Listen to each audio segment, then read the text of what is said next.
Um teatro, um lugar de fala, de gestos, sons, música, um lugar de sonhos e reflexões, um lugar de todos. Teatro Maria della Costa. Para contar essa história, existem 3 personagens que precisamos conhecer. Comecemos com Itália Fausta e Sandro Poloni. Para começar a falar da Maria della Costa, eu tenho que voltar no tempo e falar de Itália Fausta, que é uma das maiores atrizes que o Brasil conheceu. Infelizmente, as novas gerações não têm acesso a essas informações. Quer dizer, o acesso existe, mas as pessoas desconhecem. Que Itália Fausta, no Brasil, tinha a mesma dimensão que tinha na França Sarah Bernard, na Itália Eleonora Duse, na Inglaterra Ellen Terry. Essa mulher era um assombro, né? Lotava as plateias. E ela adotou o nome Itália Fausta, porque o nome na verdade o nome dela é Fausta Poloni. Mas ela adotou Itália porque ela vinha de uma família de italianos e tinha um sobrinho que tinha a intenção de ser ator, em princípio, que é o Sandro Poloni. Então o Sandro conviveu com a sua tia, que era uma das maiores atrizes do Brasil. E a terceira personagem desta história, Maria della Costa. Maria della Costa, jovem, bela, estonteante, mas que sonhava em vencer na vida, não só pela beleza.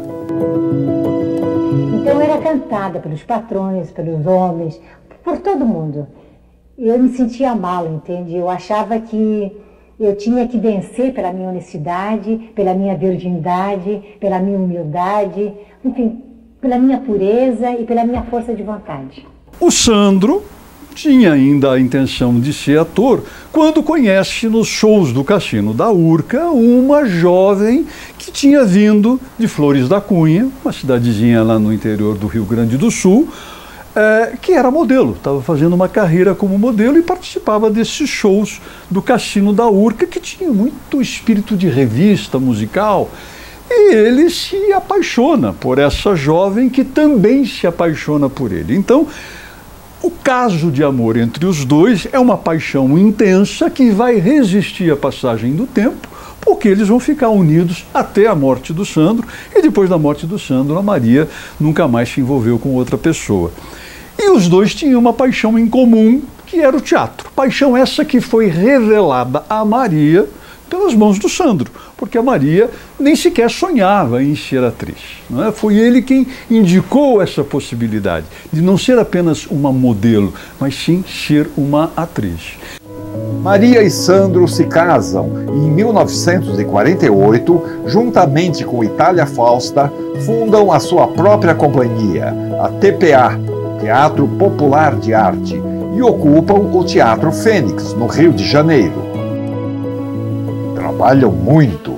Foram muitas montagens que entraram para a história do teatro. Produções modernas e com elencos de primeira. Bibi Ferreira, Zimbinski, Nissete Bruno, Sadi Cabral, Clei Diáconis e muitos outros grandes nomes do teatro brasileiro. E com esse repertório inovador na bagagem, decidem aportar em terras bandeirantes e construir o seu próprio teatro. A gente sempre sonhava de construir um teatro próprio. O local escolhido foi a Avenida 9 de Julho. Lá os terrenos eram baratos e grandes. O casal foi à luta e não deixou por menos. O projeto de Oscar Niemeyer e Carlos Lemos era uma beleza, mas Sandro, um grande conhecedor dos palcos, deu seus pitacos, já que, segundo ele, os engenheiros não sabiam nada de teatro, não sabiam o que era um urdimento, o que era uma caixa, nada. O Sandro construiu um teatro para ser um grande teatro. né? Não era um pequeno teatro, um teatro íntimo. O Teatro Maria de la Costa, ele tinha tem, né, uma inclinação de plateia invejável, porque todos os espectadores têm uma visão plena do palco. Um palco fantástico que pode abrigar grandes produções, como também pequenas produções. Um urdimento, né, acima da boca de cena, imenso, que comporta cenários imensos que ficam suspensos, fora da vista do público. Os camarins, né, a varanda, tudo é pensado por pessoas que são de teatro.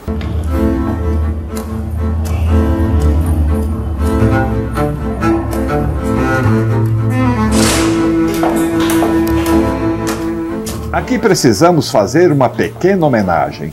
Uma pessoa de teatro que não entra em cena, que não recebe os aplausos calorosos da plateia, mas que é uma guardiã incansável e apaixonada do teatro que viu nascer, e mais do que camareira, foi amiga de Maria de la Costa. Maria Bárbara da Silva, a Dona Maria. O vestido longo dele era pendurado aqui. Daqui pra lá, assim, era uns vestidos longos. As roupas que ela usava em cena, né?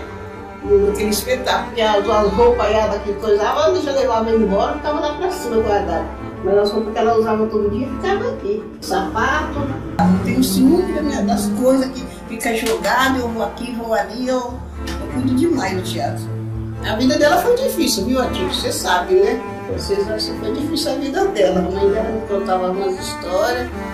E ela no colégio, não foi fácil não. E aqui também ela trabalhou muito aqui nesse teatro, muito, ela com o Sandro. Os comentários do Novo Teatro de São Paulo eram dos mais favoráveis. Em primeiro lugar, é claro, a construção de mais um teatro. Isto é, nós só tínhamos naquele momento o TBC, então dobrou a nossa quantidade de teatro de um momento para o outro. Mas além disso, o TBC era um teatro adaptado, enquanto que o Maria de la Costa não, foi um teatro já construído em moldes modernos. Enfim, tudo o que um bom teatro precisa ter. Mas agora, eles tinham um longo financiamento de 15 anos para pagar. O casal se sacrificou em longas viagens por todo o país. Naquela época que o norte, nordeste, que não tinha bons hotéis, os hotéis eram muito ruins. Eu andei naqueles aviões de bolha, eu, Itália Fausta, mais 20 atores. Eu passava as roupas dos atores, eu recolhia a roupa dos atores, eu botava nos caixotes, tirava dos caixotes. Enfim, fazia tudo, como o Sandro também fazia tudo. 1955, o Teatro Maria de la Costa estava pronto. E agora? Inaugurar com o quê? A resposta veio com Gianni Ratto. Incontrei casualmente Maria de la Costa e Sandro Polloni in Milano, no Piccolo Teatro, esattamente durante um espetáculo. Eles me disseram que tinham um teatro novo que estavam construindo, que levaria o nome da própria Maria, e que estavam precisando de uma pessoa para dirigi-lo. Eu, confesso, me ofereci. Gianni Ratto chegou em São Paulo cheio de ideias. Conviveu com Maria e, como um grande diretor, entendeu qual seria o personagem perfeito para a atriz brilhar na estreia. O Canto da Cotovia. Cheguei à conclusão que atrás daquela superfície, não, glamourosa, não, que ela trazia, existia uma mulher de verdade, uma mulher muito sólida, extraordinária, com uma pureza muito grande. E de repente brotou na minha cabeça a ideia de uma Joana d'Arc. E assim, na pele de Joana d'Arc, Maria inaugura o seu teatro, vestida de homem, cabelos cortados e magnífica. Conquista os corações de todos que tiveram o privilégio de assisti-la. Então, nossa, ela teve a coragem de cortar o cabelo, né? Que hoje não tem surpresa nenhuma para ninguém. Mas na época era surpreendente, porque a Maria tinha longos cabelos anelados que eram carismáticos, sem dúvida alguma.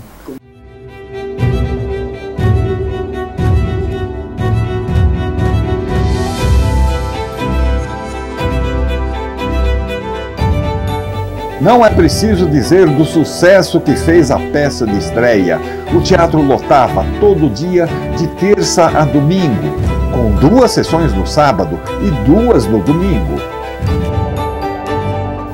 Na sequência vieram as montagens de Com a Pulga Atrás da Orelha, A Moratória, texto brasileiro do grande Jorge Andrade. Curiosamente, em A Moratória não havia uma personagem para Maria della Costa, mas ela, com a sua grande generosidade, convidou a iniciante Fernanda Montenegro para o papel principal. Foi a primeira oportunidade de Fernanda brilhar nos palcos. E depois ainda veio Mirandolina. E A Casa de Bernarda Alba, A Rosa Tatuada, Moral em Concordata, um sucesso atrás do outro. O teatro brilhava nas noites paulistanas. E dessa forma, com a sua ousadia, Sandro e Maria produzem a primeira montagem profissional de Brecht no Brasil. Foi em 1958, com A Alma Boa de Setsuan e mais uma direção de Gianni Ratto. Trazendo ao Brasil o teatro épico do Brecht, que já tinha sido feito, inclusive pela Escola de Arte Dramática, mas que na Alma Boa de Setsuan, pela primeira vez, ele foi realizado integralmente de acordo com os cânones, com as ideias do Brecht e do teatro épico. Logo, uma experiência revolucionária naquele momento. Fazendo a Shen-te, né? Fazendo a Alma Boa de Setsuan, fazendo uma chinesa, né? E o papel duplo que a personagem exige, né? O irmão da Shen-te, o bom patrão e o mau patrão. Era uma peça que a Maria tinha muito carinho por ela, mas ela dizia que tinha sido a mais difícil da carreira dela. Uma das interpretações mais difíceis que eu tive na minha carreira foi A Alma Boa de Setsuan. Tinha o Shuitai e a Shen-te, a bondade e o capitalista, né? E eu estudei muito mais o capitalista, o homem, o Shuitai, do que a Shen-te. E a crítica, inclusive, disse que eu fiz melhor o homem do que a Shen-te, porque eu cuidei muito mais do homem, fisicamente, na maneira de andar, na voz, na expressão, tudo. Foi muito difícil, mas foi uma das peças mais bonitas. Foi a primeira vez que se fez Brecht. Foi com o Bodini e 30 atores em cena. Foi um espetáculo que recebeu muitos prêmios, muitos sacis. Foi um espetáculo muito bonito. Eu me orgulho de ter levado esse espetáculo, no Brasil, não só no Brasil, como em Portugal também, em diversas cidades. Mas era uma coisa que chamava a atenção. Vamos ver agora a Maria fazendo 2 papéis. Outro golpe do Sandro. Ainda em 1958, uma montagem chamava a atenção de todos na cidade. Realizada em um espaço muito diferente, mais intimista e alternativo, muito inovador, criativo e provocador. Teatro de Arena, com Gianfrancesco Guarnieri e um grande sucesso, Eles Não Usam Black Tie.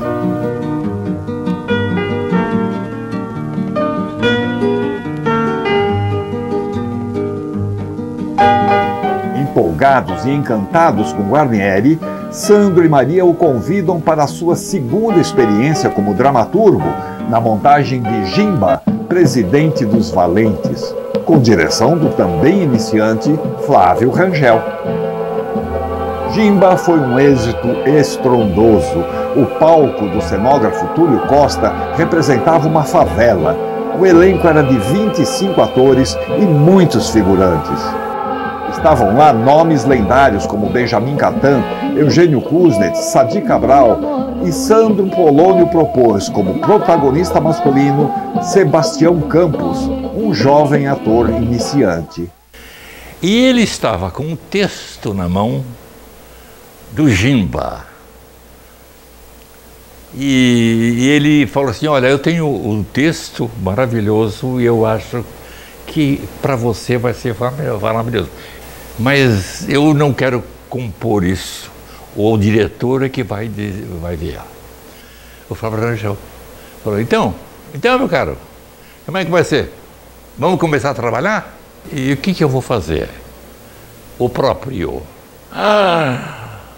Eu levei um susto. Então nós chegamos, já estava o elenco todo, que só faltava eu, que fui o último a ser escolhido. Quando ela foi fazer a guiô, ela tinha que virar uma mulata. Ela era maquiada de corpo inteiro, porque ela usava uma blusinha que hoje a gente chama de top, né? Com uma saia rodada, mas bem curtinha, para mostrar as pernas, porque ela tinha pernas belíssimas, esculturais as pernas da Maria, sempre foram famosas as pernas da Maria, e com os braços e o colo e as pernas maquiada, né? Ela ficava praticamente nua e a Dona Maria, que era a camareira, que está viva até hoje, né? Era quem a maquiava, com uma maquiagem que o Sandro mandava vir de Hollywood, que tinha esse tom de pele que não tinha ainda no Brasil. Nós não tínhamos ainda uma indústria que produzisse material de maquiagem para teatro. Não existia isso, né? Fizemos 7 meses e essa peça em São Paulo, com um sucesso espantoso, 440 lugares, não tem ido lá. Diariamente tinha 600 e tantos. Tinha lotado. O Giba foi um sucesso espantoso. O espetáculo fez tanto sucesso que acabou sendo convidado em 1960 para se apresentar no Théâtre des Nations, em Paris, onde arrebataram o público. E quando ao final Maria vinha para o agradecimento e tirava a peruca, a plateia vinha abaixo. Ela é blonde, ela é blonde, ela é loira, ela é loira. Em 1964, Maria retorna com mais um espetáculo excepcional. Depois da queda de Arthur Miller, com direção de Flávio Rangel, tendo ao seu lado Paulo Autran, Juca de Oliveira e Aracy Balabanian, e um elenco de mais de 20 atores. O vestido que a Maria usava era exatamente igual ao vestido utilizado na Broadway, né? E, inclusive, ele era vaporizado com água para que ficasse aderente ao corpo, né?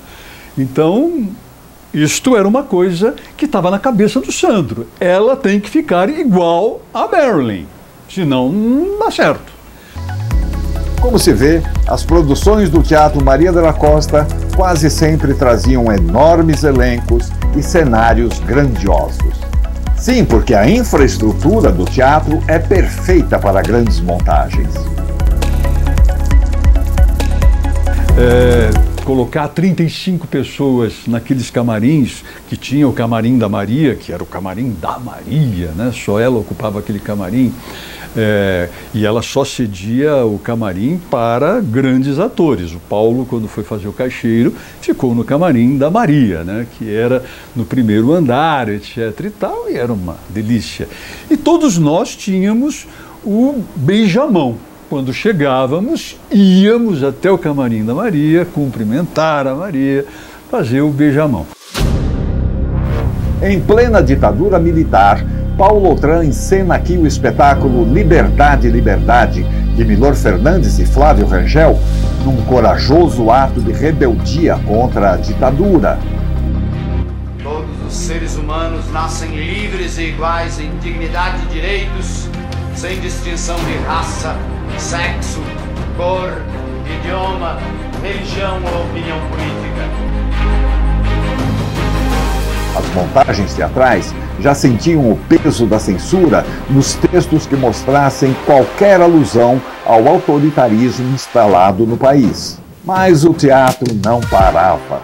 Estreia nos palcos do Maria de la Costa Navalha na Carne, espetáculo que consagra Plínio Marcos como um dos grandes dramaturgos brasileiros.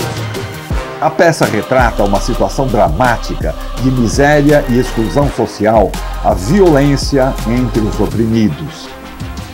E logo depois viria Homens de Papel, também de Plínio Marcos, uma montagem radical para expressar um tempo radical. Que ela fazia a Nhanha, que é a mãe da H, né, da menina que é especial, que é violentada pelo Coco, né, que é uma peça brutal, e a Maria, que era o charme em pessoa, fazia uma catadora de papel.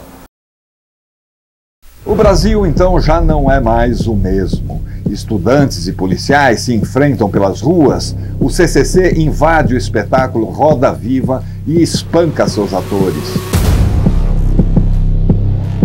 É assinado o Ato Institucional número 5, que escancara a ditadura militar.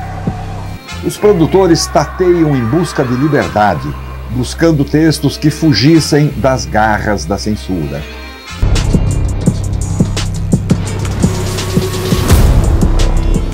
Sandro arrisca voltar aos palcos como ator, um grande desafio, já que ele não atuava desde 1947. O casal representa um Shakespeare, As Alegres Comadres de Windsor, com direção de Benedito Corsi, e Sandro no papel de Falstaff. O palco desse teatro também revelou grandes talentos. Em Tome Conta de Amélie, com atores iniciantes como Bárbara Bruno, Marcos Caruso e Zé Carlos de Andrade, em seu segundo trabalho nos palcos. E lá eu fiz o Tome Conta de Amélie, que era um texto do Georges Feydeau, um comediógrafo francês da Belle Époque. A ação se passa por volta de 1900, né? Os maravilhosos anos da Belle Époque, que o Antunes Filho dirigiu com 35 atores. Era uma loucura. Mas era o Sandro mostrando toda a sua potência como produtor, porque ele era um produtor que acompanhava todas as fases da produção, né? Desde o primeiro design de produção que se apresentava até o dia a dia da produção, quando o espetáculo já estava em cartaz. Mas o cansaço vence. A luta é árdua e o casal desiste. Os aborrecimentos que o prédio dá, não é o teatro função, eu digo prédio. O prédio, a manutenção de um prédio como eu gosto de ter, que eu quero que esteja limpo, arrumado, com as bombas funcionando, tudo nos seus lugares, vidro não se quebrado, não ter goteira, não ter lixo, bilheteria funcionando, limpeza, eu gosto disso. E foi perdendo a motivação, né? A televisão começou a ganhar cada vez mais espaço, né, junto ao público, as montagens ficando cada vez mais caras, os preços dos ingressos não podendo jamais acompanhar essa escalada. Então a gente sofre crises e o teatro evoluiu para cada vez melhor e os salários subiram muito, os impostos subiram demais, tudo mais difícil, tudo mais complicou. Depois, paralelamente a isso, a gente precisava manter, era goteira, era pintura, era a manutenção. Se o dinheiro não dá para montar a peça, como é que eu posso manter o teatro? Então foi um desencanto. Então eu vendi por isto, porque não tive uma resposta sadia das comissões culturais do passado que disse isto que eu estou falando para você. Tudo que eu estou falando para você, eu falei tudo para eles, inscrito e por boca. Ave Maria, cheia de graça e talento. Dioniso é convosco. Bendita sois vós entre as atrizes. Bendita é a história do vosso palco. Semente gentile do teatro brasileiro. Pobre, rico, valente, lírico, verdadeiro. Santa Maria, Santa Joana, Santa Guiô e outras quantas tantas santas, muitas nem sempre assim tão santas, Santa Maggie, Santa Xentê, Santa Nhanha, mãe sem filho dos atores de ontem, de hoje, seus eternos admiradores, iluminai a nossa alma com o brilho dos refletores, agora, pela vida fora, percorrendo a ribalta, caminhando sobre a navalha, entre o sagrado e o profano. E na hora em que nos cair o pano, amém.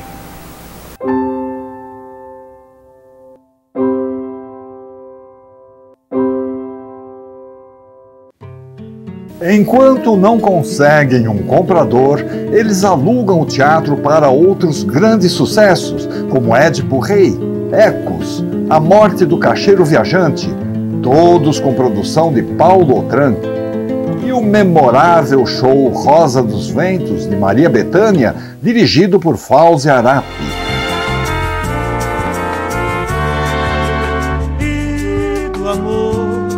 trouxe escândalo, do medo criou-se o trágico, no rosto pintou-se o pálido, e não rolou uma lágrima nem uma lástima para socorrer. A APTESP, Associação de Produtores em Espetáculos Teatrais do Estado de São Paulo, uma organização sem fins lucrativos que tem o objetivo de representar e apoiar os produtores, estava recém-fundada e não tinha sede. Seu presidente era Raul Cortez. Então o Sandro propõe ao SNT, Serviço Nacional de Teatro, que adquira esse espaço para a associação. Foram muitas e exaustivas negociações, mas deu certo. O teatro é finalmente transferido para a APTESP. E em parceria com o SNT, passa então a fazer ali os projetos Mambembão e Mambembinho, que traziam os espetáculos de todo o Brasil para se apresentar em São Paulo. O teatro continuava cumprindo o seu dever. Em 1982, em folga do Mambembão, Raul Cortez faz aqui seu magnífico Amadeus, de Peter Schaeffer, direção de Flávio Rangel, com Edwin Luiz e um elenco de 10 atores. No ano seguinte, Juca de Oliveira estreia um dos seus primeiros textos, que critica com acidez o governo e a sociedade. Motel Paradiso, com direção de José Renato. O elenco era composto pelo próprio Juca, Luiz Serra, Sérgio Roberto e adivinha quem mais? Maria de la Costa, que declarou estar morrendo de saudade do palco. Em 1984, a Associação dos Produtores realiza aqui o seu primeiro prêmio APTESP, com troféu criado pela querida Maria Bonomi. Muitos espetáculos de enorme sucesso passaram por este palco. Trair e Coçar é Só Começar, de Marcos Caruso, direção de Atílio Ricó, com a novata Denise Fraga, que se tornou um dos maiores fenômenos de bilheteria dos últimos tempos. Em 1995, o teatro se encontrava em estado precário, sem condições de funcionamento. Passou então por uma reforma geral financiada pelos governos federal, estadual e municipal e foi reinaugurado em 30 de julho de 1996 com uma grande festa para a classe artística.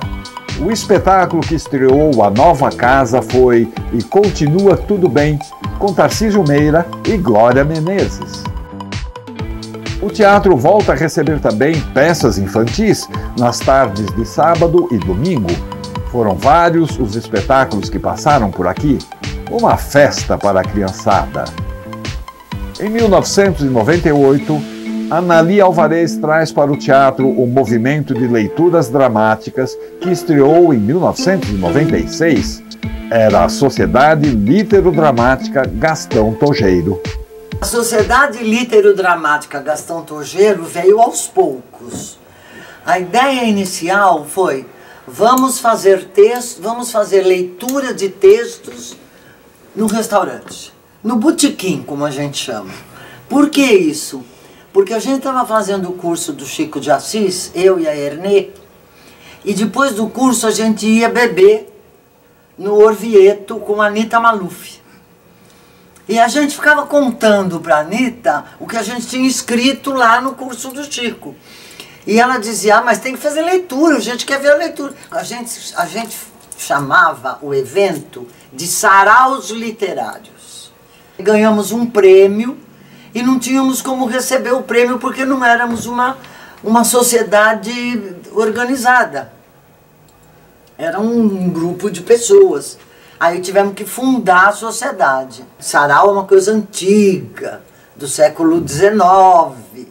Então precisava que o nome da Gastão fosse de alguém com cara de sarau. E quem é o dramaturgo que tinha cara de sarau? Gastão Tojeiro. Não tem nenhum nome melhor do que esse. E aí a gente foi agregando pessoas. Chegou nossa amada Neuzinha Velasco, chegou nosso parceirinho muito tempo depois, Efrem Colombani, que foram eu diria, os dois, o braço esquerdo e direito e direito, porque não tinha esquerdo, que ajudaram a tocar a Gastão para frente. E tinha um grupo de atores que eram responsável por escolher os textos, quais são os ciclos que deverão ser feitos, o que vamos fazer, como receber esses atores, os diretores. Era tudo muito bem organizado. Então, a gente se dividia e cada dois eram responsáveis por uma semana. E leituras dramáticas já eram feitas na escola, né, de arte dramática, em outros lugares, só que tinha um grande diferencial. Essas leituras dramáticas, elas eram encenadas, né? Então a gente tentava ao máximo fazer com que elas tivessem referências de luz, referências de sonoplastia, referências de figurino. Todos aqueles anos foram um ponto de encontro da classe teatral, às segundas-feiras, para poder discutir dramaturgia. Agora, é preciso lembrar que a gente fazia isso aqui no Teatro Maria de la Costa, mas não era no teatro, era no saguão. No saguão. Porque a gente fazia questão de manter aquilo que tinha o objetivo da criação das leituras, que era num lugar onde você pudesse ficar bebericando. Aí tinha o bar da FIFA, que ficava servindo empadinhas e croquetes. E algumas outras coisas. Tinha as rifas, a gente rifava, cada semana tinha uma rifa. Exatamente. Né? Principal, após as leituras, a gente tinha um debate, né, onde se discutia muito qual era o panorama histórico da época em que estava inserida aquela obra, né, o autor, o que ele representava para a dramaturgia e o seu conjunto todo, né, de obras e a obra em si, né. Então era um ponto também de debater o teatro,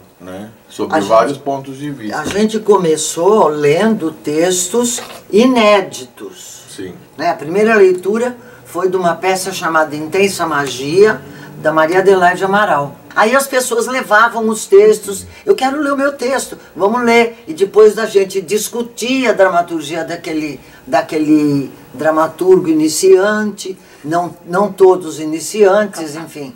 Até que chegou uma hora que não tinha mais texto inédito para ler. E começamos a fazer os ciclos. Teve inúmeros ciclos, né? A gente teve circo-teatro, a gente teve o ciclo da comédia universal, o ciclo medievais, do drama, de textos medievais, tivemos de textos latino-americanos, dos povos lusófonos, né?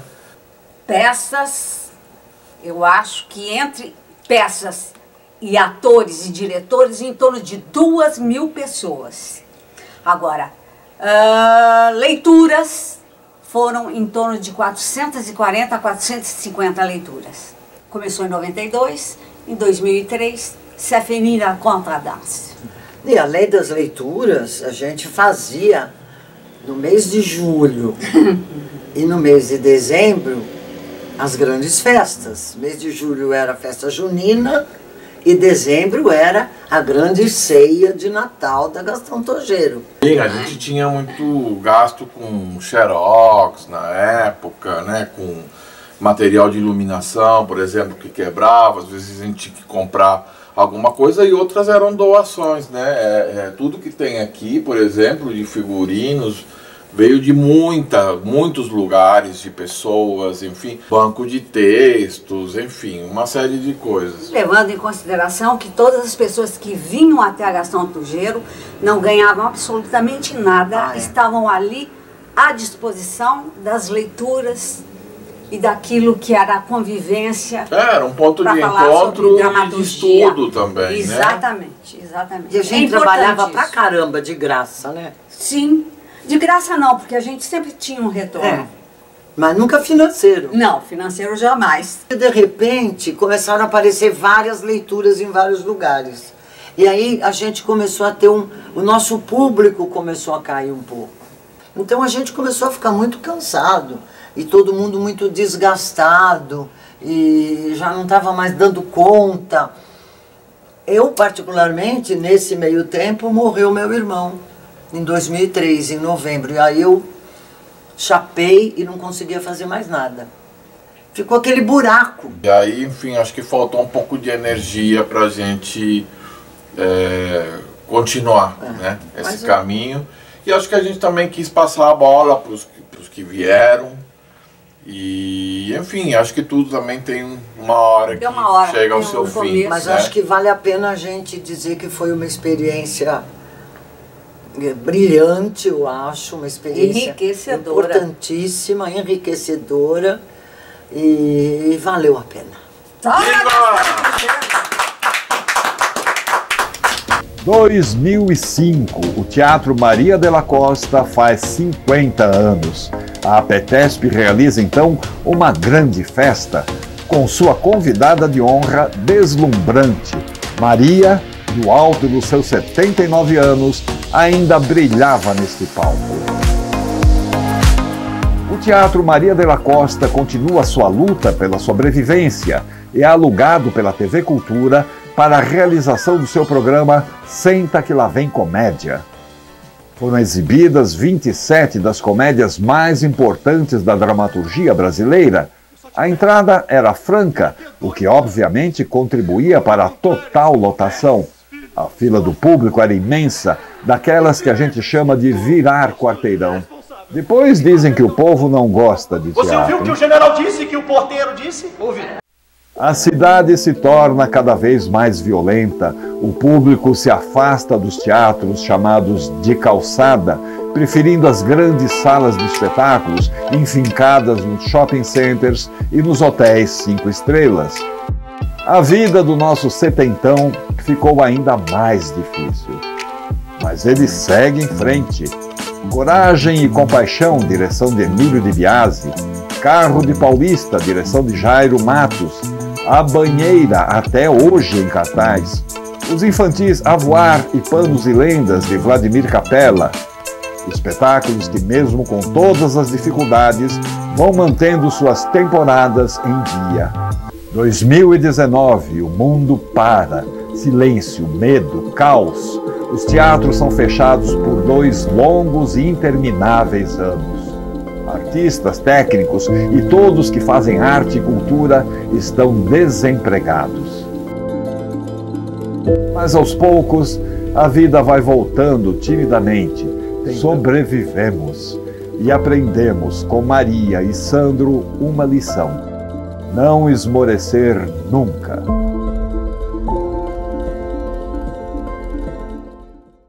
Nunca abrimos o pano de boca do nosso teatro para os fracassos e, no entanto, eles vieram. E ainda aí, na solidão que nos foi reservada, encontramos forças para reagir e reagimos, sempre começando e participando do jogo. Assim é e assim será, porque essa é a nossa profissão, porque é a nossa vida.